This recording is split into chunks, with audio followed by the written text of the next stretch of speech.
Malhar communication संचलित hobby do या virtual मंचाच्या वतीने मी मोना तुमचे मनपूर्वक स्वागत करते. शनिवार म्हटलं म्हणजे एक नवीन कलाकार, एक नवीन टॅलेंट हॉबी डू या व्हर्च्युअल मंचाच्या वतीने आपल्या समोर येत असतं. पण आज तर सगळ्यांना उत्सुकता असेल, कारण जळगाव शहरातील एक सगळ्यांना परिचित असं नाव राजमामा भोळे ते आपल्या समोर येणार आहे. आणि त्यांचा छंद काय आहे हे आपल्या सगळ्यांसाठीच एक आनंदाची आणि एक आश्चर्याची गोष्ट आहे. आणि त्यांचं इंटरव्ह्यू घेणार आहे. ऍक्च्युली सोशल मीडियावर खूप फेमस असं नाव आहे, म्हणजे सोशल मीडियावर तिच्यामुळे खूप प्रसिद्धी मिळाली आहे. जळगाव शहराची लाडकी अशी तन्वी मल्हारा आपण हिला स्टेजवर आमंत्रित करणार आहोत. ती राजमामा भोळे यांच्यासोबत चर्चा करणार आहे. तर यापुढील सूत्र मी देते आपल्या जळगाव शहराची लाडकी मिस तन्वी मल्हारा.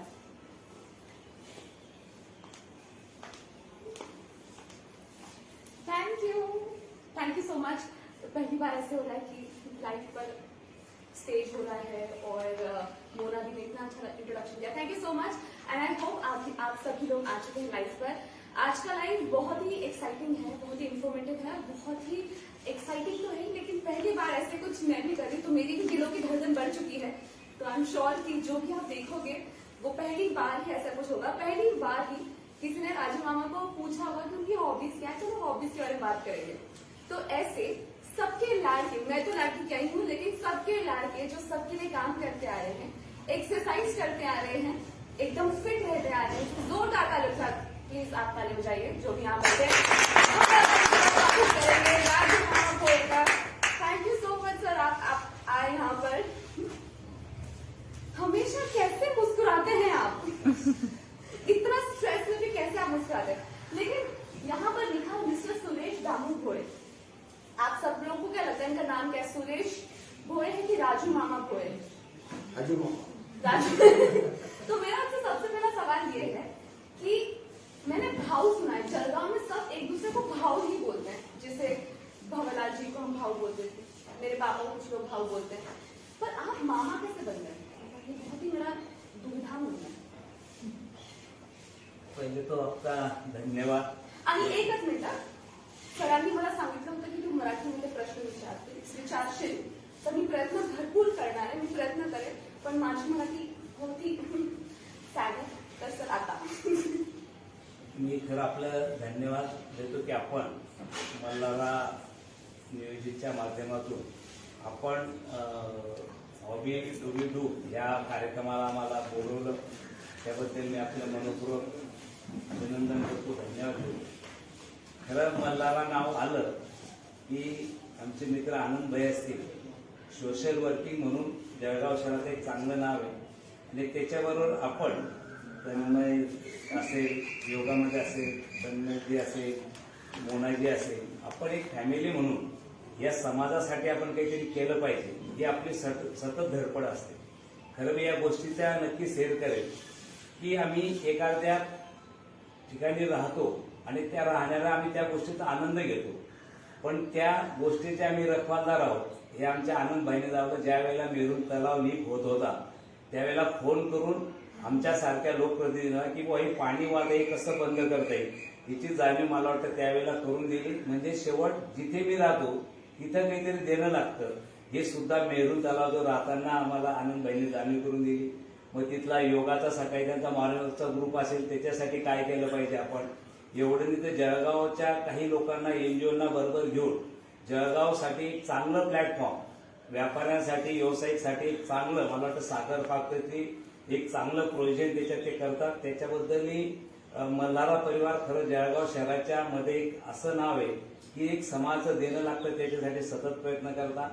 आपल्या माध्यमातून आपण सुद्धा आपले आनंदभाईजी मित्र तन्मयनी आज डान्समध्ये पूर्ण जळगाव शहराचं नाव, जिल्ह्याचं नाव पूर्ण महाराष्ट्रात नेलं. तेही आमच्या जळगावसाठी खूप मोठी चांगली आनंदाची गोष्ट आहे. आणि आपल्या माध्यमातून खूप लोकांपर्यंत काही गोष्टी शेअर करणं, खरं फेसबुक असेल, सोशल मीडिया असेल, त्या माध्यमातून आपण एक चांगलं व्यासपीठ आमच्यासारख्या लोकांना जोडण्याचं काम केलं. त्याबद्दल मनपूर्वक आपलं धन्यवाद देतो. आणि आपण जो प्रश्न केला की मामा नाव का पडलं, मला वाटतं डॉक्टर ए.जी. भंगाळे गोल्डचे मालक भागवतजी भंगाळे हे आमचे मेवणे. आणि मला वाटतं त्यावेळेला ज्या वेळेला आलो त्यांचे चिरंजीव सर्व आमचे भाचे ते मामा म्हणत होते, त्याच्यामुळे मग साहजिक असतं की आपलं मामा म्हटलं. आणि मला या गोष्टीचा आनंद आहे की जगामध्ये मा नंतर दुसरं नाव मामा चांगलं वाटतं की त्याच्यामध्ये डबल मा येतो. आणि मला वाटतं प्रेमाने लहान मुलापासून तर मोठ्यापर्यंत मामा म्हणता. मला या गोष्टीचा मला वाटतं आनंद आहे. दुसरं, कदाचित आपण मुंबईला जात असाल तर मुंबईला जो सेवेकरी एक वर्ग आहे, मग ते डब्बेवाले असतील, तिथले शिपाई असतील, जे सेवा देणार असतात त्यांना सुद्धा मामा म्हणतात. म्हणजे सेवा देणारा वर्ग कोणता नाही, तर सेवा देणारा त्याला सुद्धा एक मामा म्हणतात. आणि मला वाटतं मी एक जळगाव शहराचा सेवेकरी म्हणून, सेवक म्हणून मला वाटतं या गोष्टीचा आनंद आहे. जळगाव शहराची जनता भरभरून प्रेम करते, याच्या गोष्टीचा मला आनंद आहे. पहली बार मैंने माँ तो पता था मुझे कि 2 बार माँ आता है, इसलिए मामा इतने स्पेशल होते हैं, लेकिन जो सेवा करते हैं उन्हें मामा कहते हैं ये मुझे पता नहीं था, तो वो आपके यही है। मेरा आपसे दूसरा सवाल ये है कि हर एक इंसान का बचपन से एक सपना होता है, वो एक बीज बोई जाती है, उसके बाद वो धीरे धीरे बड़ी होके आप जो बनते हैं वो बनते हैं। तो आपका बचपन से ही सपना था कि आप सेवा ये क्षेत्र में जाएंगे, पॉलिटिक्स में जाएंगे, ये बचपन से था आपके दिमाग में? आम्ही आमचं लहानपण सर्व खेड्यागावामध्ये गेलो. आणि खेड्यागावात भारतीय संस्कृती असं म्हणते की आमच्या घरी भाजी जरी झाली तरी आम्ही समोरच्याची देवाणघेवाण करतो. आम्ही शेतकरी वर्गातून आलो. शेतकरीमध्ये जर आमच्याकडे पीक पेरणी असेल, शेतीचं कामं तयार करायचं असेल तर आम्ही एकमेकाला बैल जोड्या आडजी पडजीने देतो की आज त्याला गरज असेल तर मी त्याच्याकडे जातो, उद्या गरज असेल तर माझ्याकडे देतो. ही विचाराचे लहानपणापासून आमच्यावरती संस्कार झाले किंवा आपण एकमेकाला देऊन सर्वांना बरोबर घेऊन चालण्याचा प्रयत्न मला वाटतं तो लहानपणापासून आमच्यावरती बिंबवला गेला.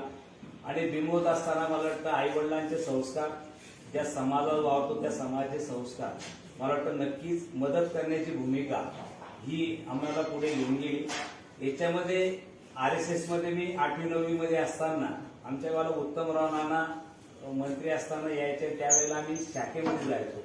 संघ ही सुद्धा एक सेवा देणारी संस्था आहे आणि त्याच्या माध्यमातून सुद्धा ते सुद्धा संस्कार आमच्यावरती झाले आणि म्हणून सेवाची एक आवड निर्माण झाली.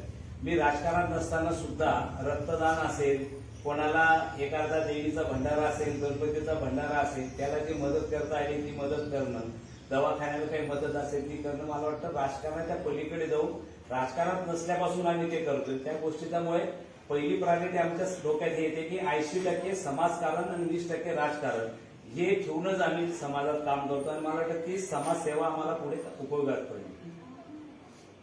बचपन से ही आपके दिमाग में वो जो संस्कार थे उसकी वजह से आप इतना आगे। अभी आते हैं हॉबीज की तरफ। मैं बहुत ही एक्साइटेड हूँ इस टॉपिक को लेकर। तो सबकी अपनी अपनी हॉबीज होती है और मुझे लगता है ये हम दोनों की एक हॉबी सेम है, तो मैं एकदम गर्व के साथ बोल सकती हूँ कि मुझे पता है कि आपकी हॉबी क्या है, लेकिन आप मुझे बताइए कि आपकी हॉबी क्या है और आप वो करने से कैसे खुश होते हैं, वो आप मुझे बताइए। देखो, हॉबी तो सबसे पहले हर युवक को, हर इंसान को एक हॉबी रहना जरूरी है। फिर जिसको जिसको इंटरेस्ट है, तो मेरे को बचपन से हम कुश्ती का खेलने का और देखने का शौक था और कुश्ती खेलने में हमारा स्टैमिना बढ़ाने के लिए हमको जॉगिंग करना बहुत जरूरी रहता है। और वो जॉगिंग पहले से कम 8वीं क्लास से होने से हम रोज 4 किलोमीटर जॉगिंग करते थे और बहुत से काफी लड़के थे गांव में के, और वो जॉगिंग करते हुए जब से आज म्हणजे 8वीं क्लास से तो अभी तक मैंने कभी जॉगिंग बंद नहीं किया। कंटिन्यू, कोई गैप गया होगा थोड़ा, पर कंटिन्यू मेरा सवेरे जॉगिंग वॉकिंग जैसा भी समय मिलता वैसा करने की कोशिश करता।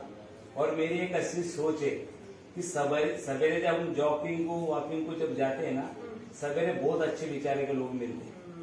और मेरे एक दोस्त ने अच्छा कहा था, अगर तुमको बाहर गाँव जाना है, अगर दोस्त बनाना है ना, तो सवेरे मानो आपको निकल जाओ। सवेरे सब अच्छे दोस्त मिलते हैं, सवेरे सब अच्छे विचारों के लोग रहते हैं, सब लोग अच्छे हैं, लेकिन अच्छे से अच्छे विचारों के लोग सवेरे रहते हैं। मुझे जल्दी उठने चालू करना पड़ेगा। तो this is so nice the advice कि किसी ने आज तक नहीं बोला। आई थिंक ये फ्रेंड बहुत ही सही है आपके। मेरा आपसे ये सवाल है, कुश्ती के बारे में आपने बोला, तो कुश्ती के वजह से आपने क्या सीखा या फिर वो कैसे अभी आपको मदद करता है?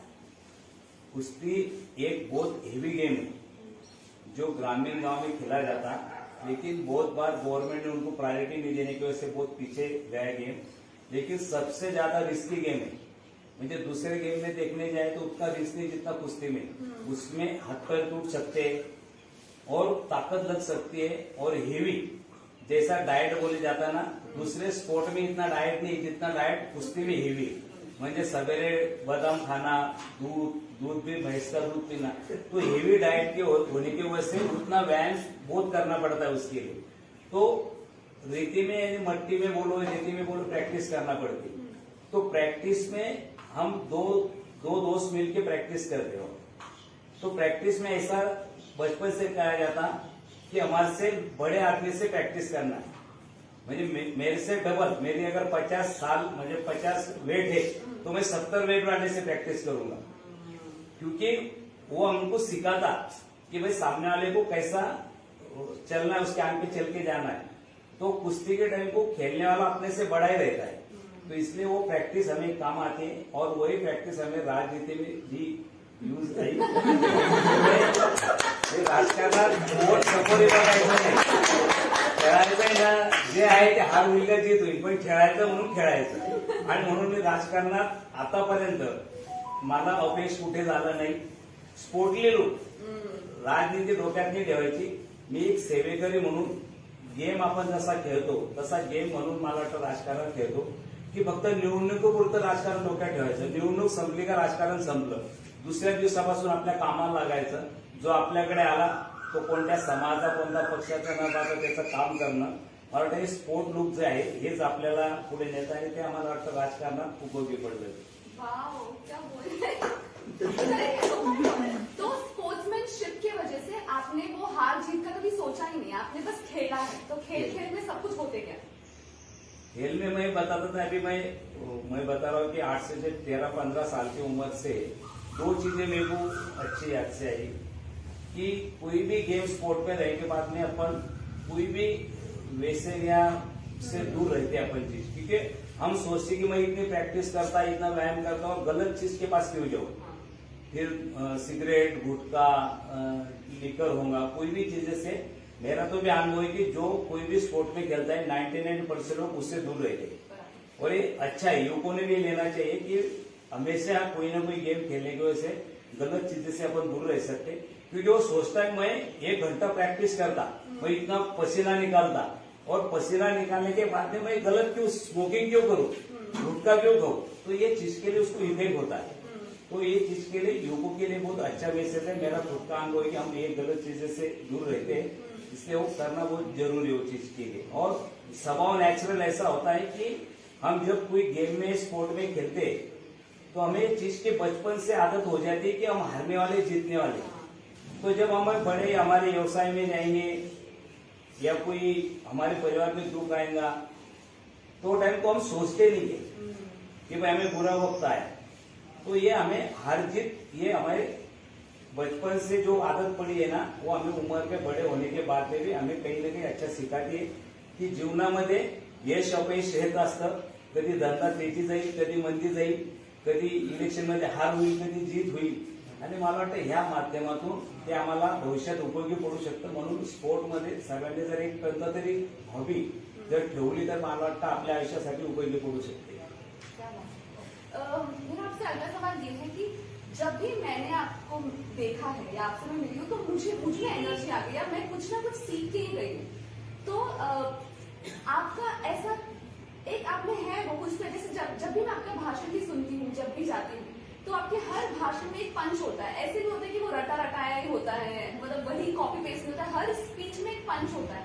तो आप इतना अच्छा बोलते कैसे हैं? मतलब क्या बुक्स पढ़ते हैं या आपके दिमाग में ये विचार आते हैं, क्या है इसका राज? नहीं, कई बार बूझ भी पड़ते हैं, लेकिन हम धार्मिक कार्यक्रम में बहुत तरह से जाते हैं और अच्छा लोग हमें बुलाते भी है। और हमारा हॉबी भी कि भाई कीर्तन हो, कहीं सप्ताह चल रहा हो, कहीं भागवत चल रहा हो, कहीं श्री राम कथा हो, हमें भारतीय संस्कृति, हमारे जो मुनिवर से, आज योगा भी हमें मुनिवरों ने सिखाया है, बराबर है, ये हमारी भारतीय परंपरा रही। जैसा श्री राम कथा में हमें सीखने के मिला कि आयुष्य में दूसरे दिन उसका राम का म्हणजे राज्याभिषेक होने वाला रहता है और पहले दिन उसको वनवास होता है। एक अच्छा मैसेज है ना कि कल मेरा राज्याभिषेक होने वाला है और मेरे को पहले दिन वनवास मिलता है। और उनको वनवास में जाना पड़ता है। ये जीवन में भी ऐसा होने वाला है, कल मेरे को कुछ अपेक्षा होने वाला है और रात को कोई अलग घटना घटती, तो भाई ये पहले से हम कहीं ना कहीं 10 बार सोच चुके, ये लाइफ में होने वाला है, हमारी मानसिकता बनती है और एक प्रेरणा मिलती है वो चीज के लिए कि नहीं नहीं ऐसा लाइफ में होगा। जब भगवान से हुआ है तो अपन किस की मूल्य, तो अपन भी वो मान से बनाने की कोशिश करते हैं। और भारतीय संस्कृति कीर्तन हो, हम किताब में कहते हैं कि स्वामी विवेकानंद का एक वाक्य अच्छा है की मी देव शोधायचे गेलो आणि देवच झालो। स्वामी विवेकानंदाला जेव्हा विचारलं की तुम्ही देव, त्यांच्या गुरुने म्हटलं देव आहे का, त्यांना विश्वास बसला नाही, मग ते म्हणजे शोध जा तू। त्यांनी प्रयत्न केला, त्यांच्या छातीवरती पाय ठेवून तो गेला, पण स्वामी विवेकानंदाचा जास्त विश्वास बसला नाही। मग त्यांच्या गुरुने सांगितले की तू शोध, आणि मग त्याचं वाक्य लागलं की देव शोधायचं गेलं दोज। स्वामी विवेकानंद चांगले कार्य केले, तुम्ही चांगले कामं करा की त्याच्यात देव दिसतो। आज मी म्हणणार मी देव कोणी पाहिलाय का नाही, पण चांगले कामं केला तर माणसाच्या आम्हाला देव दिसतो। आणि मला वाटतं चांगले कामं, मग ती सेवा असेल, समर्पण असेल, काही गोष्टीचा त्याग असेल, हे जर करत गेलो तर मला वाटतं चांगला माणूस म्हणजे आपण समाजात वावरत असताना समाज नक्कीच आपल्याला चॉईस करतो, समाज आपल्याला डोक्यावर घेऊ शकतो। हे स्वामी विवेकानंद एक चांगलं वाक्य आहे, कर्म ही धर्म है। कर्म ही धर्म। क्या बात है। और मैं आपसे, आप जब बोल रहे थे ना, मेरे दिमाग में एक ऐसी चीज आई कि आप हर रोज इतने मुश्किल डिसीजंस लेते होंगे हर रोज, तो मेरे लाइफ में ऐसी कुछ चीजें आती रही कि मुझे डिसीजंस लेने में बहुत तकलीफ होती है। तो मैं कभी कभी सोचती हूँ कि मेरा गट क्या कह रहा है, पेट से क्या आवाज आ रही है, दिल तो छोड़ दो, दिल का तो मैं सुनती नहीं हूँ, तो मतलब अंदर से क्या आवाज आ रही है, तो उस डायरेक्शन में मैं चली जाती हूँ। तो आपको अगर हमें एडवाइस देनी होगी, हम जैसे बच्चों को जो मुश्किल डिसीजंस लेने से डरते हैं, तो आप किसकी सुनते हो डिसीजंस लेते वक्त, मतलब जब मुश्किल डिसीजंस होते तो आप कैसे लेते हो? दोन गोष्टी असतात, मन आणि दिमाग, मेंदू आणि मन हे दोन गोष्टी वेगळ्या असतात। म्हणजे उदाहरण सांगायचं म्हटलं, जर तुम्हाला सलाद आणि बटाटे वडा दिला, बरोबर आहे, तर तुम्हाला आपल्याला मेंदू काय सांगतं की आपल्याला फिजिकल साठी सलाद खाल्ले पाहिजे आपण, पण मन वड्याकडे जातोय, डिस्ट्रीब्युटर असं ना, तर त्याच्यामुळे असे सिच्युएशन येतात। पण माणसाने ध्येय वेळ राहिलं पाहिजे, त्यावेळेला तुम्ही म्हणजे दोन गोष्टी असतात, हॅपीचा अर्थ काय, खुश। खुश का, मी खुश राहून समाज जर दुःखी होत असेल तर ते खुश उपयोगाचं आहे का, नाही। म्हणून माझ्यामुळे किती लोक खुश असतील हा विचार मी केला पाहिजे, तर मला त्याच्यात डबल आनंद मिळणार आहे। पण मला जर दुसऱ्याला खुशी मिळेल, मला खुशी मिळेल, दुसऱ्यांना त्रास होत असेल, तर मला वाटतं ते हॅपी तेवढ्यापुरतं क्षणिक सुखाचं आहे। म्हणून आपण विचार करताना जरी मला वेळ आली की बाबा मी काय करायला पाहिजे, मी डिस्टर्ब असेल, तर कदाचित मला त्रास होईल, पण माझ्यामुळे माझे घरचे लोक हॅपी होतील, असा जर आपण विचार केला तर मला वाटतं आपण आनंदी राहू शकतो। त्यावेळेचं त्यापुरतं आपल्याला त्रास होऊ शकतो, पण भविष्यासाठी खूप चांगलं होऊ शकतं। मला वाटतं हा विचार करणं खूप गरजेचं आहे युवकांसाठी सुद्धा, एक माणूस म्हणून सगळ्यांनी। कितना अच्छा बोला आपकी, मुझे लगता है कि आपने जो बोला वो मुझे मेरे पापा ने एक दिन बोला था कि मैंने बोला था मैं सेल्फिश रहूं कि नहीं रहूं, तो पापा ने बोला सेल्फिश तब हो सकता, मतलब सेल्फिश का मतलब ये भी हो सकता है कि जब सबका सुख हो वो भी सेल्फिश है, क्योंकि सबके सुख में तुम खुश रहोगी, बाकी अकेले खुश रहेगी तो तुम खुश रहोगी नहीं। तो ये आपने एकदम करेक्ट बात बोली है। मैं देखती हूँ कि आप हर सांस्कृतिक प्रोग्राम में, मतलब आप जाते ही हो, लोग आपको बुलाते हैं और आप जाते ही हैं, तो आपका आर्ट्स के प्रति इतना प्रेम है, या मतलब आप इतने इंक्लाइंड कैसे हो, या फिर आपको टाइम इतना मिल गया जाने की, जैसे आप इतनी सारी चीजें हैंडल कैसे कर पाते हो? देखो, पानी का गुणधर्म है बहना, बराबर, वो सोचता है कि मैं बहते जाऊं, किसी वो पानी में कोई हाथ धोऊंगा, कोई पानी पिएगा, कोई पैर धोऊंगा, उसको उसका धर्म उसके पास, पर मेरा धर्म है बहते जाना। और बहते जाने में कई जगह उतार मिलेगी, कई जगह चढ़ाव मिलेगा, कई जगह दीवारें आएंगी, लेकिन उसका रुकता नहीं हो।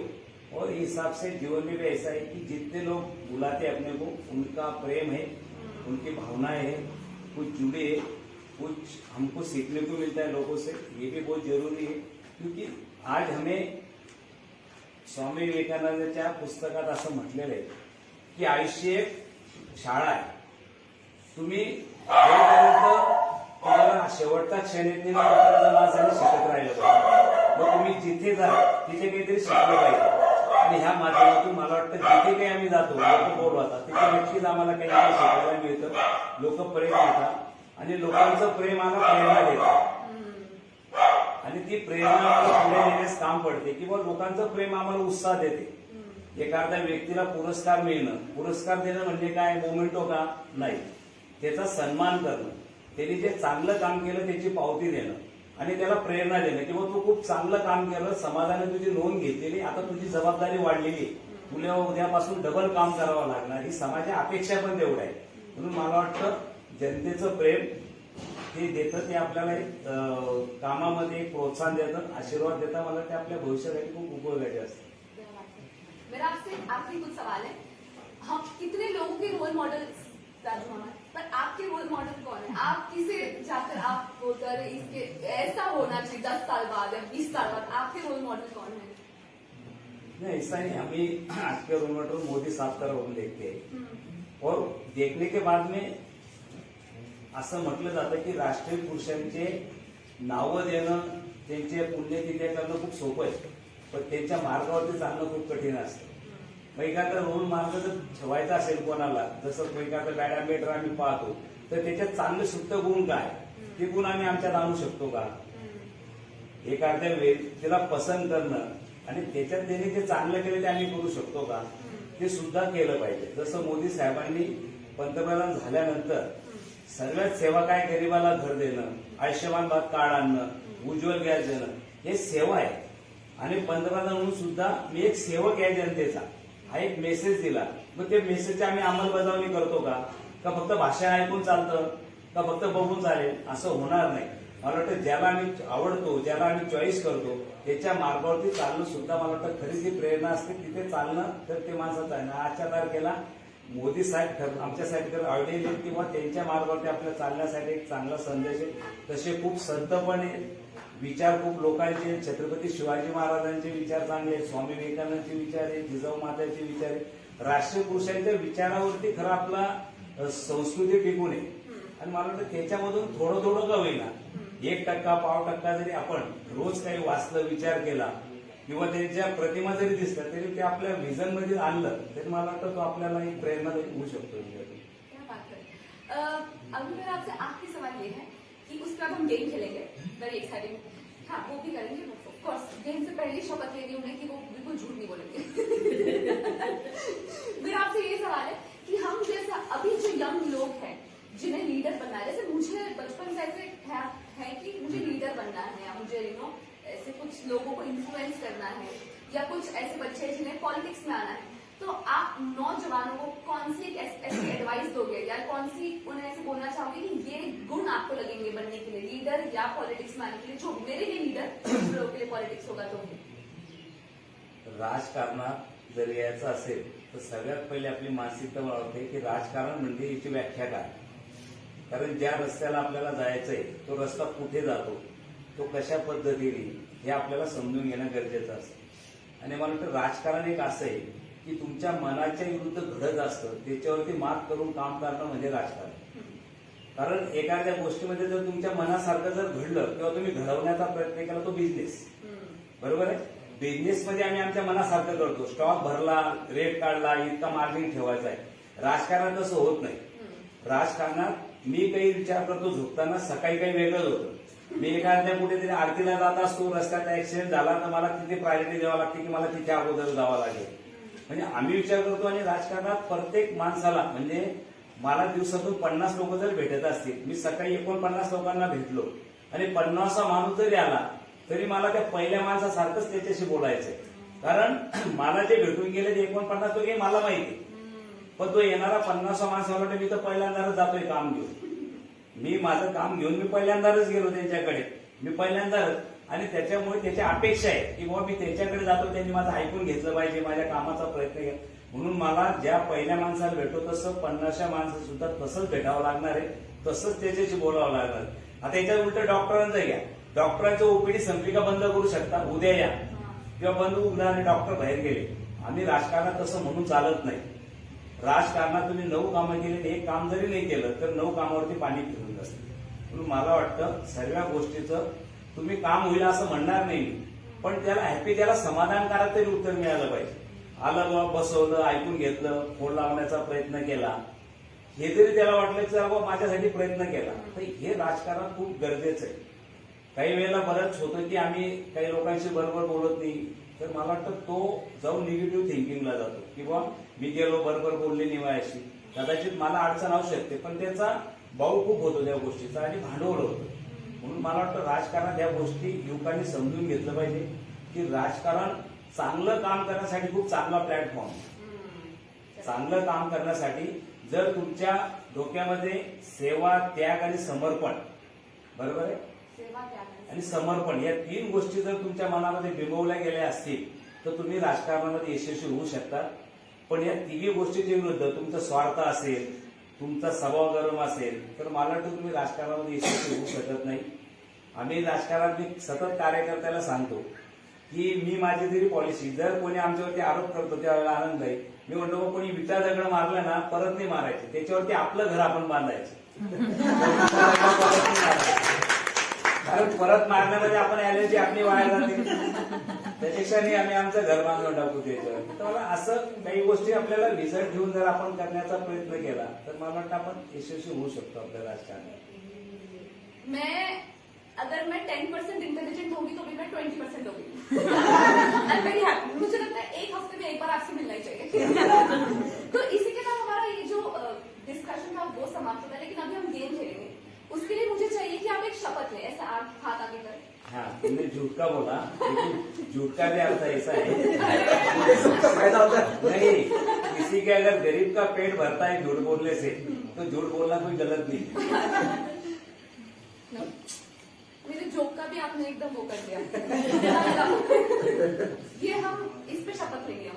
ठीक है, हाँ पकड़ो. नहीं, इसका भी मैं बोलता है झूठ का. महाभारत में असं बाबा हाथी था ना, हाथी और ऋषि मुनि का बच्चे लड़के का नाम था.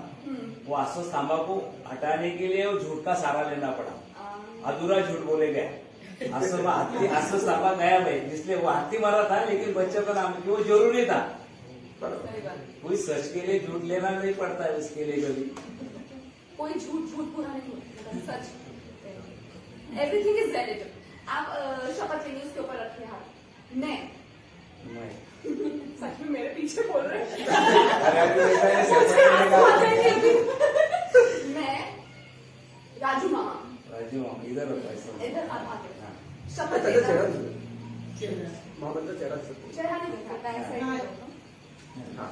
शपथ लेता हूँ शपथ लेता हूँ कि मैं जो कहूँगा जो मैं कहूँगा सच कहूँगा, सच कहूँगा, सच के सिवा सच के सिवा कुछ नहीं. कुछ नहीं करूँगा. जी धन्यवाद. Thank you. अब बहुत ही दिल बौखला देने वाले सवाल पूछने वाली मैम से. तो और हाँ, ये गेम का रूल है कि आपको 5 सेकंड में आंसर देना है. 5 सेकंड के अंदर. और जैसे आपके आंसर होता है आपको टीम बचाना है. हाँ? और जो मोना दी है वो 5 सेकंड काउंट करेगी. ठीक है. तो आपको 5 सेकंड के अंदर जैसे आप, मतलब फॉर एग्जाम्पल मैंने आपसे पूछा 3 जानवरों के नाम बताइए, कुत्ता, बिल्ली, शेर, ऐसे आपको हो जाना है. ठीक है. बताने के बाद में क्या? हाँ, बताने के बाद में ऐसे करना है ताकि हमें पता चल जाए कि 3 सेकंड में आपको जवाब दे दिए. ठीक है.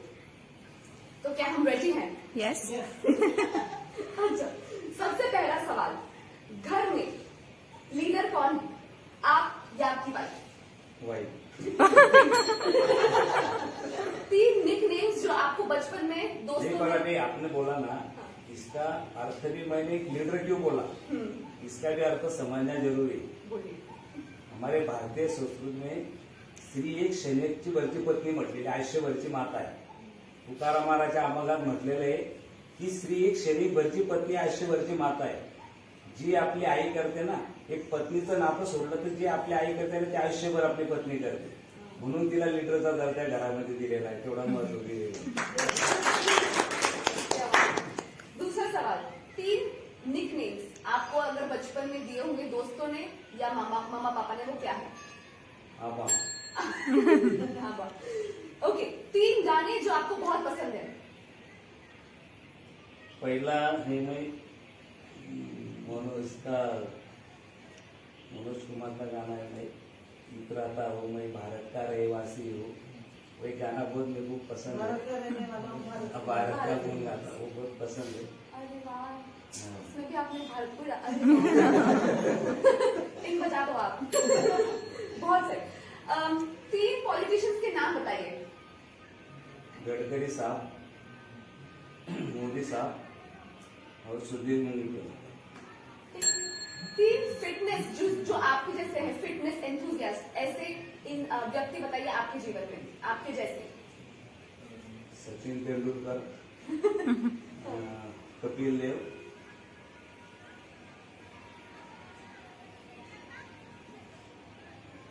फिटनेस के है ना, फिटनेस। एक पीटी उषा। वाह, क्या बात है। 3 चीजें जिसके बगैर आप रह नहीं सकते। हवा, पानी, अन्न।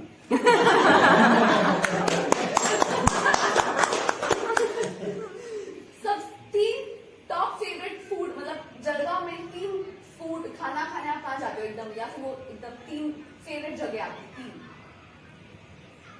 या जलगांव की 3 फेमस डिशेस जो आपके पसंद, या कुछ भी। मेरे को पसंद है पानी पूरी खाना, रोड पे रोड पानी पूरी खाना। हाँ।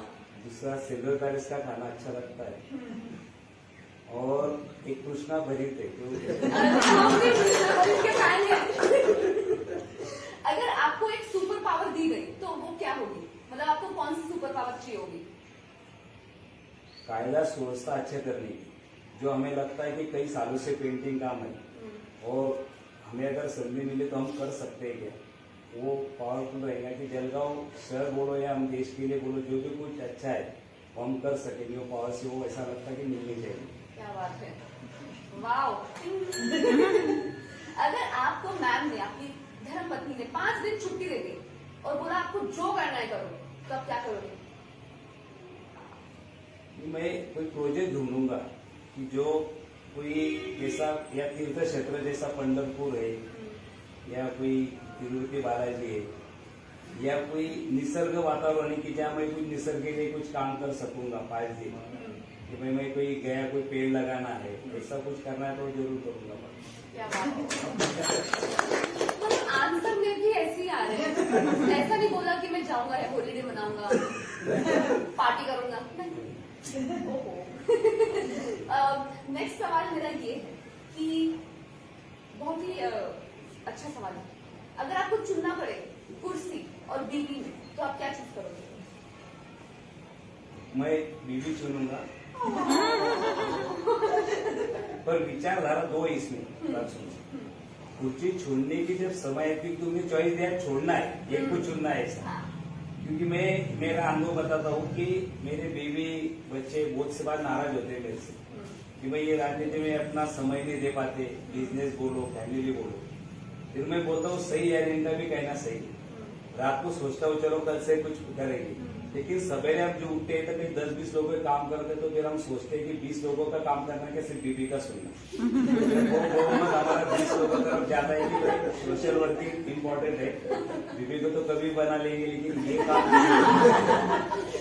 मेरा आपसे नेक्स्ट सवाल यही था कि मैम को आपसे कौन सी बात पर चिढ़ मचती है? 3 चीजें, तो एक तो समझ आ गया मुझे, आप अगर समय नहीं देते तो उससे चिढ़ मचती है, और 2 चीजें कौन सी है? उनको हमेशा लगता है कि बच्चों के लिए कुछ करना चाहिए, ये सबका ही है। बच्चों के लिए कुछ करना चाहिए, और उनकी जगह सही भी। क्योंकि जब स्त्री किसी से शादी करती है उसकी अपेक्षा है, जब अपने माँ बाप छोड़ के आती, इतना बचपन से बड़ी हुई है माँ बाप के साथ में छोड़ के आती, तो उसकी अपेक्षा वाजिब है और रहना भी चाहिए। लेकिन कई जगह ऐसा आता है कि बहुत से बार धीरे धीरे उसको, मैंने कई बार हमारा ऐसा है कि हम 9 से 12 पिक्चर को गए बहुत बार, और कुछ एक्सीडेंट होगा तो हम पिक्चर से छूट के आना पड़ा बहुत बार, तो बहुत बार नाराज होती है। लेकिन वो टाइम को मेरे को जरूरी था कि एक्सीडेंट होगा, कोई दोस्त का कार्यकर्ता का, वो टाइम को जा, क्योंकि वो टाइम को बेबी को मैं वापस पिक्चर को ले जा सकता, लेकिन वो हेल्प, वो टाइम को जो सोच है वो बाद में मेरे को उसकी नाराजी हमेशा रह सकती मेरे ऊपर, या जिसको जरूरत है वो टाइम को अगर मैं जरूरत पे नहीं गया, हो सकता है वो गलत मेरे को भी फीलिंग लगेगी वो चीज के लिए। पर आप तो अच्छा ही करना है, तो कश्मकश हो गई आपकी वाइफ के लिए। मैम मैं समझ सकती हूँ, मतलब मैं नहीं समझ सकती लेकिन मैं समझ सकती हूँ, मेरी मम्मी की वजह से वो भी ऐसी चीजें बोलती है। बट दैट वाज it, thank you so much. आपने सच में बहुत सच बोला, मैं इतना सच एक्सपेक्ट नहीं करती थी। और इंटरव्यू तो खत्म हो गया, लेकिन मुझे कुछ कहना है। जैसे आपका नाम तो ऑफकोर्स सुरेश दानी भोये है और सब आपको राजू मामा बोलते हैं, लेकिन मैंने सोचा था कि मैं आपको सर बोलूंगी क्योंकि मामा तो इतना मतलब मेरे लिए अगर लाइफ में बहुत इंपॉर्टेंट कोई है तो मम्मी है, फिर मासी और मामा है और पापा तो नहीं। तो अभी मुझे ऐसा लगता है क्योंकि आप इतने आपसे मिलकर बहुत ही एनर्जेटिक फील होता है। जैसे जब मैं जॉगिंग करती थी, कोरोना का टाइम है और मैं सुबह सुबह जॉगिंग करने जाती थी ट्रैक पर और हमारे सर भी होते थे और मैं देखती थी अपने क्लाइमेक्स पे आ रही हूँ तो मैं जब दौड़ती थी तो ये और अंकल जो हमारे नंदू अंकल है, आप उनके साथ वॉक कर रहे होते थे और ये दोनों हमेशा मुझे बोलते थे एक और राउंड मारो, एक और राउंड मारो। तो मुझे उनको देखकर ऐसा लगता था चलो एक और मार लेते हैं। तो आप सच में, मुझे ऐसा लगता है कि आप सच में, अभी मुझे लगता है कि आपको मैं मामा बोलना चाहूंगी और सच में मीन भी करूंगी क्योंकि आप सबकी इतनी मदद करते हैं और आप जिससे भी मिलते हैं आप उनको खुश करते हैं, उनको आप मुस्कर मतलब इतने लोगों को आपने आज खुश कर दिया जो कि बहुत मुश्किल वाला काम मामा है। का और एक अर्थ बताऊंगा मैं, शायद बहुत से लोगों को मालूम नहीं होगा। हमारे शादी जब बनती तो मामा साथ में खड़े करते, लड़के के मामा और लड़के के मामा। वो टाइम का ऐसा था कि पुराने टाइम को बचपन में शादी होती थी, 13-14 साल के लड़के शादी होती थी, 10 साल के, तो टाइम को रोते थे वो, उनको जल्दी ये सब नया लगता था ना, तो रोना नहीं, इसलिए वो बच्चे को मामा को खड़ा करते थे क्योंकि माँ के बारे में मामा उसको समझा सकता था, इसलिए वो मामा को खड़ा करते। तो अभी भी हमारे यहाँ प्रथा है कि शादी के टाइम को मामा का दोनों लड़के और लड़के मामा को खड़ा करते, इसलिए मामा का अर्थ बहुत अलग अलग तरह से। तो आप मेरी शादी में अब तो आना ही पड़ेगा क्योंकि मैंने बोल दिया है। अब खड़े रहे वही तो मेरी शादी में, मैं तो रोने वाली हूँ, वही खड़े रहेंगे। थैंक यू सो मच आज मामा, हमको बहुत मायरा भी भरेगी। क्या बात है। तो आप देखें, अरे अमर अंकल आपने कोई सोच, मैं आपको देखने की कोशिश कर रही थी। तो थैंक यू सो मच आप यहाँ पर आए और अमर अंकल मैं आपको बुलाना चाहूंगी स्टेज पर, हमारे नवरंग चाय से आप संबोधित करें और एक फ्रेम बनाई है मल्हार कम्युनिकेशन से, उससे भी संबोधित। अमर अंकल के लिए जोरदार तालियां। अमर अंकल अपन सब अभी पावरफुल हो गए, मैं इनसे बात करके मुझे पावर आ गई। हमको भी आया।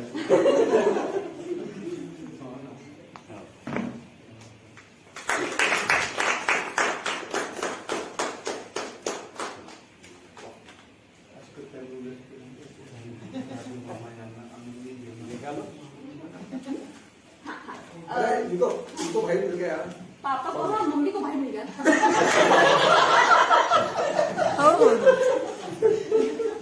मम्मी को भाई मिल गया, कांग्रेचुलेशन मम्मी।